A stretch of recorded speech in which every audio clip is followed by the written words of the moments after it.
Okay, so getting married to your favorite person is definitely one of the coolest and most important things that you could ever do if you decide to do so.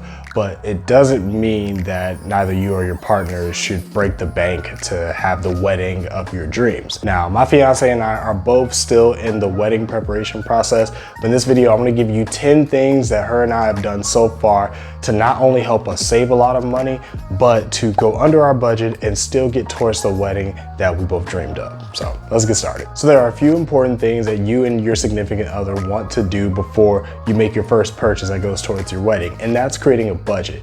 But more importantly, when you create that budget, take into account all elements of your wedding when you create that budget. There's a lot of research that my fiance and I did before we made any purchases towards our wedding, and we found on websites like theknot.com that the average price for a wedding in Texas was $30,200. But what we eventually figured out is that that price is just based on the date of and everything that has to do with the venue itself. It doesn't include anything that would be involved during the engagement process prior to the wedding. So you and your partner both have to keep in mind of all the other elements and things that are going to occur before your wedding. So that'll include buying the dress for your bride, the tuxedo for your groom. Maybe you and your fiance want to have a bachelor or a bachelorette party, a bridal shower, a rehearsal dinner. Other things like that have to be kept in mind. Keeping all these things in mind is going to help you and your partner have more of a perspective on what's most important for both of you when it comes to this big event, and it's going to help both of you understand how much you're willing to spend. Now, once you and your partner come up with a doable budget,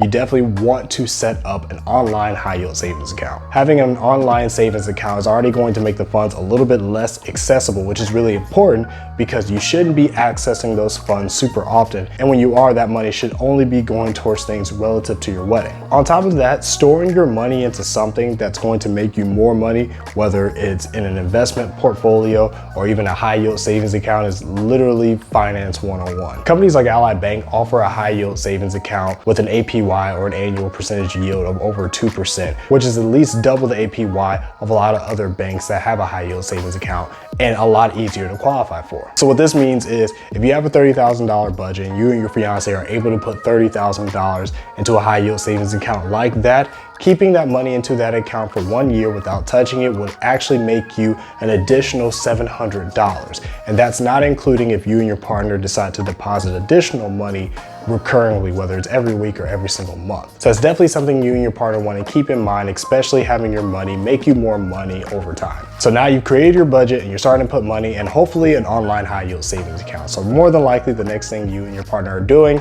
is venue shopping. Now hopefully you guys have given yourselves enough time to look into venues, but you really need to understand what each venue offers because that could save you a lot of money. So my fiance and I looked at a lot of venues before we picked the final one, and they did a really good job at giving you really good food, really good drinks, and just kind of pouring all this entertainment over you to really persuade you to give them your money. But for me, I was always pretty nervous to open that brochure and look at the final price because it was typically really high. But what we eventually learned is that the price of the venue itself isn't as scary as it looks, and that depends on what their packages include. So there's definitely gonna be a lot of things that you and your partner are gonna wanna buy that will be involved in the day of events that the venue may actually offer within their packages. They may have entertainment options like a DJ or an MC or even both. They could potentially have catering options for food and alcohol through vendors that they partner up with, as opposed to you and your partner having to find vendors and potentially spending extra money. They may even do something like offer grants to you and your partner if you decide to find a vendor for any of these categories that doesn't partner with them. So for example, the venue that my fiance and I decide to go for would give us a $250 credit if we decide to go find our own DJ as opposed to getting the DJ for them, which is really cool because if you have somebody that's in your family or a friend that's willing to do it for a significant discount in comparison to other vendors, or is even willing to do it for free for whatever reason, and that venue that you go with gives you a type of credit similar to what we have, then you could use that money and pay it towards them and save money, or even keep all that money if they're really persistent on doing it for free. Regardless, it's definitely a great tip to help you save a lot of money. So keeping in mind what these venue packages include may result in the actual price of the venue not being as scary. Another thing you want to keep in mind when it comes to venue shopping, and I cannot stress enough how important I realize this is the day you and your partner decide to get married. So my fiance and I were looking at different venues. Her and I both realized that the day you get married is extremely financially important. Now, originally her and I wanted to get married on a Saturday, super convenient day where all our family can come into town prior. They may find it easier to take off work and they can enjoy this moment with us. And of course, venues know that, which is typically why Saturdays are the most expensive days to get married. From our experience, the price of each venue on a Saturday ranged from $8,000 to even up to $12,000. And a lot of that time, that did not even include catering or drinks. That was just the venue. So following Saturday, Friday is typically the next most expensive day, followed by Sunday, and then the business days, Monday through Thursday. I believe Monday or Tuesday was typically going to be the cheapest. Luckily, her and I found a venue that had a Sunday price that we could definitely afford. But prior to that, when we were looking at other venues, we really started to consider having a weekday, Monday through Thursday wedding. For one, it would have been a lot cheaper just because those days are typically cheaper for venues, but also that was going to weed people out from being able to come, which may sound kind of heartless, but just keep this in mind. The most important people to you will find a way to show up to your wedding. And of course, things pop up. So regardless of how important they are to you or you to them, the chances of them coming may drop, and that's fine. But you're shaving off your list, which financially is important because catering and drinks per person is very expensive. So the less people you have, the more money you're saving on top of the money you're saving for having your event on a weekday, Monday through Thursday. So the day you get married is also something you and your partner want to discuss. The fifth tip is to don't be afraid to think outside the box when it comes to finding wedding essentials. Don't be afraid to find used wedding essentials. Now, I want to shout out my fiance because she has spent a significant amount of time going on different websites and going to different garage sales to find different used items that saved us a significant amount of money towards essentials for our wedding. So aside from going to bridal themed garage sales, there are Facebook groups, one really popular one that she's mentioned called Brides of Bride, where former brides will offer things to sell that they either gently used during their wedding or didn't even use at all for other upcoming brides to actually purchase from them. For example, they may offer things such as dresses, they may offer the ceremonial arch that you and your significant other stand at when you read your vows that you can rent or even purchase for a significantly cheaper price. My fiance even has found a lot of flowers that we put on tables and everywhere around the venue for a significantly cheaper price. By the way, I didn't realize how expensive floral designs are for a wedding. So this could be an opportunity for you guys that want a lot of flowers in your venue for the day of to save a lot of money for. So the sixth tip, and that's specifically for the groomsmen out there, and that's rent a tuxedo. Just like the bride's dress, the groom's tuxedo is really important. It can also be really expensive. For me, I was initially looking at a website that had some really nice, very top-notch tuxedos, but that were really expensive, upwards of $500 at minimum, which may not sound bad at the beginning, but then I eventually realized that all of their tuxedos for that price only included the jacket and the pants. Particularly for that website, I would also have to buy a tuxedo shirt for upwards of $100, maybe spend another $100 on shoes, maybe spend at least $100 on a tie, cufflinks, and all the other accessories that I may want, even a vest when it comes to that tuxedo. So the prices will really add up. You're looking at almost $1,000 for a tuxedo that you might wear only one time. So with that being said, don't be afraid to go on websites and stores like Men's Warehouse. They actually have suits with 9 pieces, the same amount of pieces you may want for prices of up to $300. So you're already saving a lot of money, and you can even get them tailor fitted and altered and slim fitted so you can have more of a 2020 modern look without them being baggy. And then a couple of little hacks within that is a lot of these places that give you maybe a 9-piece suit for that price allows you to eliminate certain options. Maybe you don't want the vest or you want to buy your own shoes. And if you do that, the price of renting the suit actually decreases. So you can take that money and put it towards what you actually want. On top of that, there are a lot of companies that offer promotions to where if 6 people actually rent tuxedos from them, then the groomsmen themselves actually gets their tuxedo completely free. So you could potentially be slashing almost $1,000 off your overall budget. So renting a tuxedo is definitely something you want to keep in mind to save yourself a little bit of extra money as the groom. The 7th tip, and this might actually be one of my favorites, if not my favorite, is to find less traditional options when it comes to your engagement or your wedding. Now, this tip may sound really vague, but eventually you're going to start thinking outside the box with certain plans, and it's really essential when those plans decide to save you a lot more money than going more traditional. For example, my fiance and I found it really important to have a rehearsal dinner. Very traditional, also very expensive. The party that we were going to have was going to be about 30 people, and I did a lot of the research for the rehearsal dinner, and the prices were going to be anywhere between $3,500 to even $8,000. And sometimes that was just for the venue itself. That didn't really include the food or even the bar, so it got really bad. And that sucked for us because we have a lot of family coming in from out of town, and we want to make sure we spend as much time with them as I can, and that may include having them at the rehearsal dinner. Now, we started thinking of other different plans that didn't necessarily involve sitting at a huge table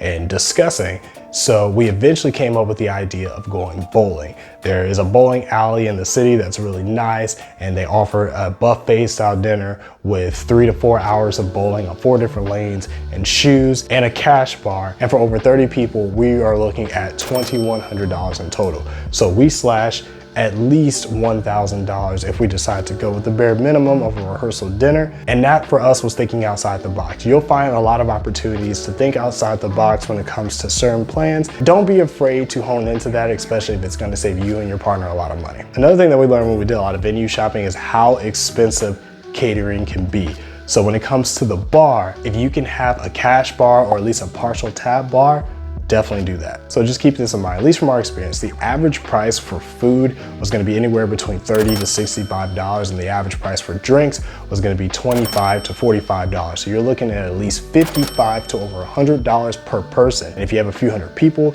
that really adds up. Now, when it comes to the bar, if neither you or your partner or a lot of people in your family drink alcohol, then you can potentially eliminate that option and stick to the basic vendor package, which would more likely include water, tea, and soft drinks, and save $1,000 out the gate. But if you, your partner, or your family does, it's definitely important to try to find a venue that has a cash bar or a partial tab bar option. So the cash bar, that just basically means that you are not responsible for paying for anybody to drink alcohol. Anytime somebody goes up to the bar and orders a drink, they have to pay for it themselves. If it is an option and you want to be pretty nice and still save some money, you could open a tab or set up a tab. So for example, there was a venue that we almost went with that gave us the opportunity to set a tab. And for example, if we put $1,000 towards the bar, then that means everybody combined for the first $1,000 would be able to drink for free. But once that one guest bought a drink and it went to that $1,000 cap and above it, then from there it immediately turns into a cash bar and everybody has to drink from there.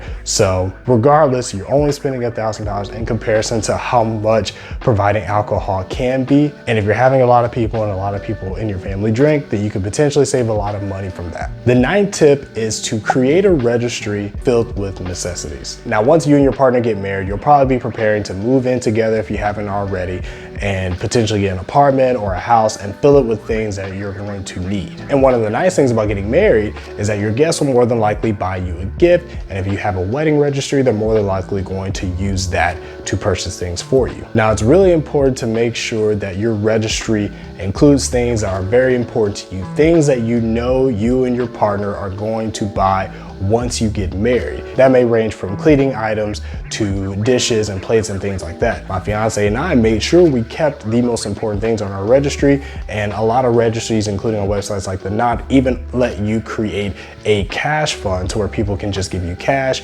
if a lot of the things they want to give you ran out and they can't think of anything else. Regardless, if you're getting things that are important or just money in general, then that could definitely offset the amount of money that you spend on the wedding and decrease the amount of anxiety you may have in regards to affording the things you need after spending money on a wedding. The 10th thing, the last thing, but definitely not the least, has everything to do with your honeymoon. Make sure you use websites like Groupon or even airlines to find vacation packages. Now, despite the fact that I'm really excited to marry my fiance, I'm also really excited for her and I to leave everybody and go on a beach somewhere for at least a week on our honeymoon. This is the one event where all the money that you and your partner will be putting will go directly towards you and your partner. So you really want to make sure that you're in a position to where you're going to have a good time if you decide to go on a honeymoon, but you're not breaking the bank at the same time. We're using websites right now such as Groupon and Great Value Vacations to find fairly inexpensive all-inclusive trips to even different countries that even include the round-trip flights.